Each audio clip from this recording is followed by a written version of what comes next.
Indira menghentikan langkahnya melihat lelaki yang dia ingat sebagai suaminya Anita sedang mengobrol akrab dengan Alfian.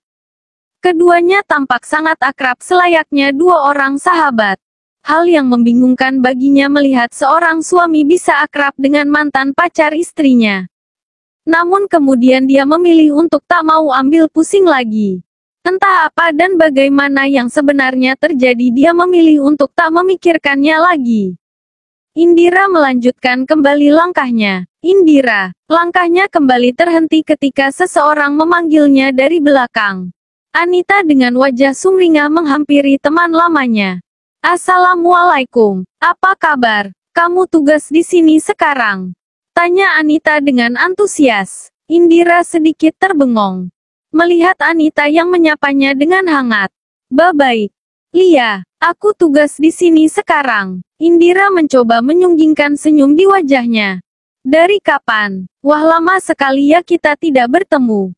Anita tersenyum dengan senang mereka terlibat percakapan. Anita seolah melupakan semua peristiwa semasa kuliah dulu, di mana keduanya terlibat selisih paham akibat memperebutkan sosok Alfian.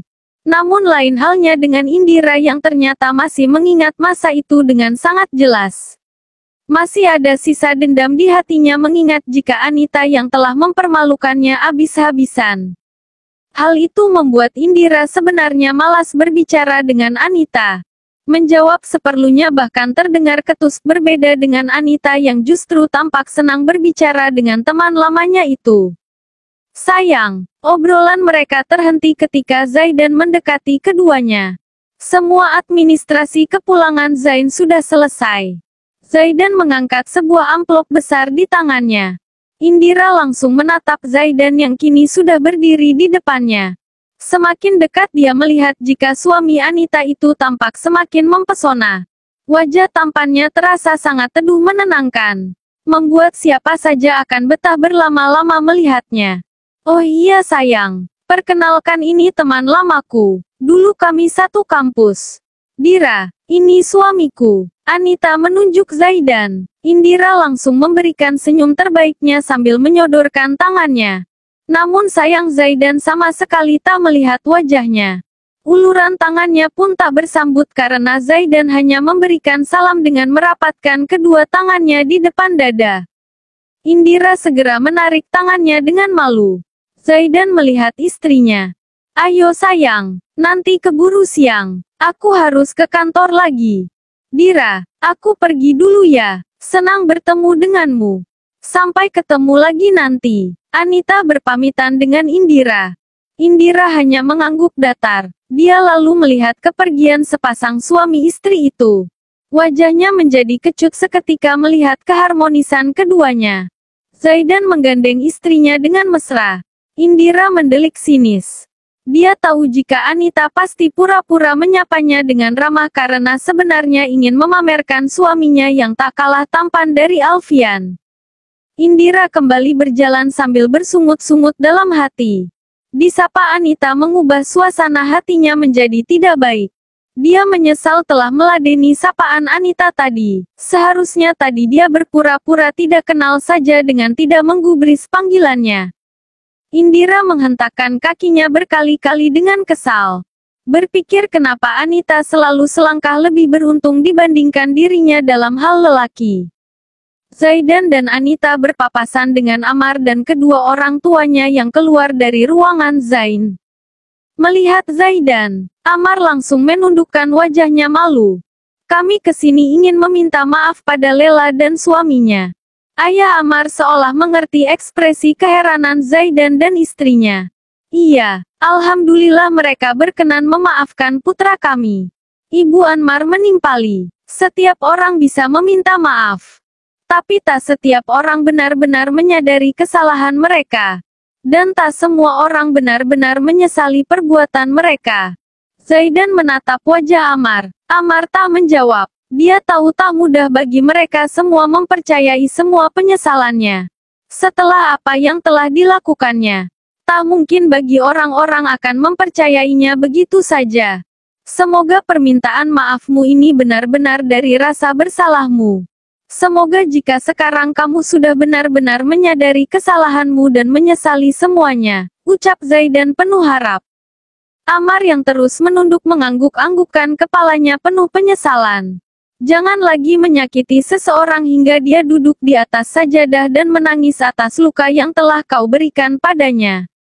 Berhati-hatilah pada doanya orang yang kamu zalimi karena tidak ada penghalang antara doanya dengan Allah. Di dalam perjalanan dua pasang suami istri itu tampak diam membisu. Lela tampak merenung sambil menyandarkan kepalanya pada jendela mobil. Tatapannya kosong seolah banyak yang dipikirkannya. Ada apa? Tanya Anita tiba-tiba sambil memegang tangan Lela. Lela langsung duduk tegak dan melihat Anita dengan sehutas senyum di wajahnya. Tidak ada. Anita tersenyum. Syukurlah. Zain yang duduk di depannya hanya tertegun mendengar percakapan istri dan kakak iparnya. Tak lama kemudian akhirnya mereka sampai di apartemen. Zaidan dan Anita yang harus kerja lagi terpaksa hanya mengantar keduanya sampai ke lobi apartemen saja. Lela lalu mengangkat tas besar berisi keperluan mereka selama di rumah sakit kemarin. Tapi Zain tiba-tiba mengambil tas itu dan mengajak istrinya untuk masuk ke dalam. Biar aku saja, kamu masih sakit. Lela berusaha mengambil tas itu kembali. Kepalaku yang sakit, bukan tangan. Zain mempertahankan tas di tangannya. Lela mengalah. Dia lalu mengikuti langkah suaminya memasuki lift.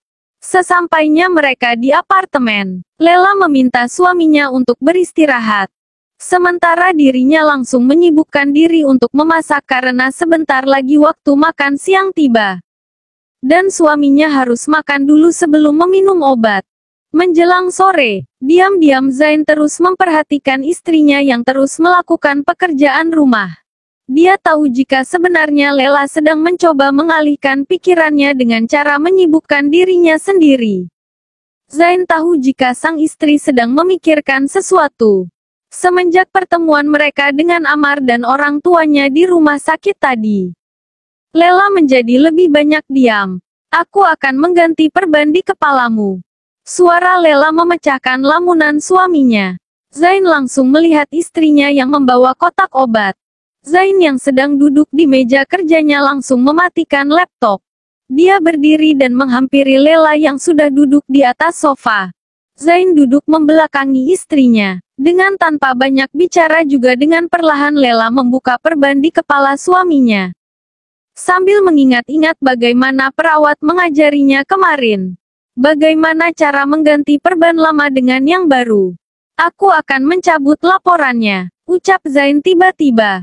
Lela langsung menghentikan aktivitasnya. Aku rasa dia sudah mendapatkan hukuman atas perbuatannya, ucap Zain sambil terus membelakangi istrinya. Aku yakin dia juga sudah menyesali perbuatannya, tambahnya lagi. Lela terdiam. Zain yang sebenarnya menunggu reaksi istrinya heran. Lela tak jua memberikan respon atas keputusannya. Dia akan membalikkan tubuhnya melihat sang istri.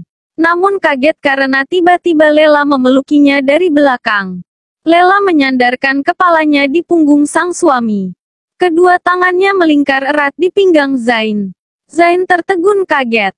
Keputusan yang tepat di awal perjalanan rumah tangga kita yang sesungguhnya, ucap Lela dengan lega, karena sebenarnya itulah yang dia inginkan. Namun mengatakannya pada sang suami takut malah membuatnya salah paham. Awal yang baik ini semoga membawa rumah tangga kita pada perjalanan yang juga jauh lebih baik. Zain tersenyum. Dia senang Lela ternyata mendukung keputusannya. Keduanya terdiam beberapa saat. Lela terus memeluk suaminya. Zain akan membalikkan tubuhnya namun Lela menahannya. Biarkan seperti ini sebentar. Sebentar saja. Lela semakin merekatkan pelukannya. Zain kembali tersenyum. Dia lalu memegang tangan sang istri yang melingkar di perutnya.